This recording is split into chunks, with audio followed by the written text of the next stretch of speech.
Hi, I'm Hudson Davis, and I'm the Secretary of Blue. This week we're doing a fundraiser with Double Good Popcorn, and here are the flavors. Easy peasy, caramel cheese. I'm salt. And I'm pepper. We're better together. You know what time it is?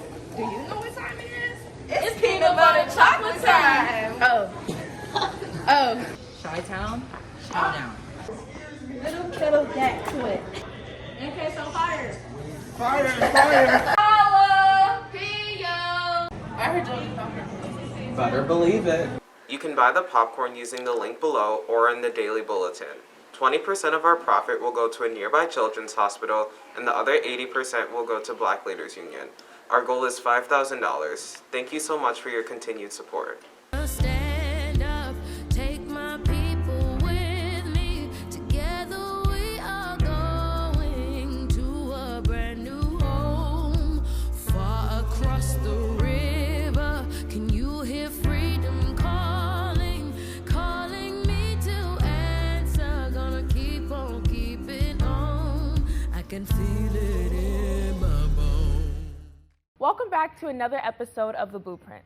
Before we get into today's topic, I'd like to personally and formally thank all of you for choosing to stand in solidarity with me and amplify my voice. The support I got over social media was so overwhelming, and you all played a part in making sure my voice was heard. It was amazing to sit in my advisory and watch every head turn and watch what I had to offer. I received nothing but amazing feedback from students, administration, and people in our community. This is why I choose to do what I do, to be heard and to educate. Now let's get into today's episode.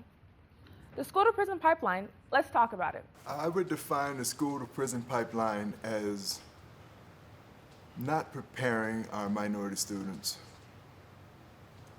for education, for careers, and leading them, not necessarily leading them, but failing to prepare them for something other than a life of survival. And we know that life of survival could lead to crime, that prepares them for prison. The school-to-prison pipeline is the act of pushing Black and brown students out of the school system into the criminal justice system. This is seen as we increase the amount of police officers in our schools, zero-tolerance policies, and this happens more typically in schools with a more Black population. According to NEA.org, suspension is the #1 predictor of whether a student will or will not drop out. Dropping out leads to unemployment, the likelihood of using social welfare programs, and imprisonment. Let's rewind. Did you know that before the pandemic, OPRF was paying $155,162.62 salary towards a school resource officer? On July 9, 2020, administration voted 6-1 to terminate the agreement made with the Village of Oak Park. That salary has now been allocated to hire social workers or psychologists trained in trauma-informed care and restorative practices. OPRF isn't the only school taking part in this restorative justice. In fact, more than 30 Chicago high schools are seeking alternatives to police. But the reality for some of these public schools that chooses to remove officers leaves them with no police officers and no other resources. More than 17 schools are left with no additional funds or any alternatives. And research can show that the presence of police officers in schools increases the likelihood that students will be referred to law enforcement for adolescent behavior. When talking about the school-to-prison pipeline, it's hard to not acknowledge how zero-tolerance policies play a huge role in contributing. The origin of zero-tolerance policies, or the concept of order maintenance, are traced back to the broken window theory. This means that allowing minor infractions encourages criminals to commit serious offenses. The same thought process is applied to Black and brown students when school is supposed to be a safe and positive environment that prevents the success of the students despite their socioeconomic backgrounds. Zero-tolerance policies. No.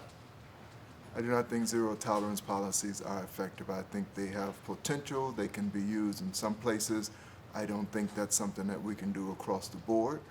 I think that we do have to have high expectations for all of our students, but we need to model that amongst ourselves with the way that staff get along with one another, with the way teachers and administrators get along with one another. I think all of that needs to be role model for our students. For students already struggling, how are suspensions a proper punishment when in all reality it just promotes students to dropping out? Many districts don't even require suspended or expelled students to receive homework support or any additional resources, such as tutoring, and they tend to fall behind. How is halting learning a proper punishment? Punishment shouldn't interfere with education. That defeats the whole purpose. Times again, we see headlines and the tactics that just reinforce what we already know to be true. We can help our high-risk students by getting them to be a Husky. That has been one of my big fights since I've been in the building. Not everybody that walks in the door bleeds orange and blue. If we can get them to have ownership of their school, have pride in their school, I think they'll take better care of the building, they'll take better care of their education opportunities. There's a lot of things that we can do, but I think that's one of the free things that we can do, just to encourage them to be here, to reinforce them once they're here, to make the school theirs. I'm sure you've all seen videos of police officers aggressively handling disruptive Black students rather than sending them to the office. When did police officers become necessary in situations such as students talking back to teachers? The simple answer is never. It is hardly ever necessary for officers to be involved in situations that can be solved with a conversation in the principal's office. These confrontations are put into the hands of the wrong people. Black students are continuously targeted, especially when it comes to discipline in the school system. The goal should be to rehabilitate these at-risk students instead of immediately punishing and pushing them further away from their education. All it takes is one wrongfully handled situation to cost everything for these students. I think teachers can play a better role. First of all, of course, creating those positive relationships so the students are safe in that environment, they are safe to learn, they are safe to make mistakes, they are safe to have those conversations with teachers, they are willing to let them know if something's going on, I'm struggling mentally, physically, socially, whatever it is. I do think that we can create better relationships that will lead to less discipline, and again, that ownership. If all of our students felt pride when they walked in the building, and if they thought, this is my school, this is my teacher, this is my class, I'm wanted here, I'm appreciated here, I'm respected here, I think they do better. That's all I have for today, you guys. This is Ariana signing out, and as always, stay woke and proud.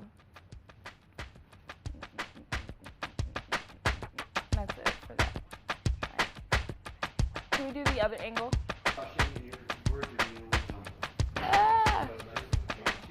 Should I start over or continue where I went?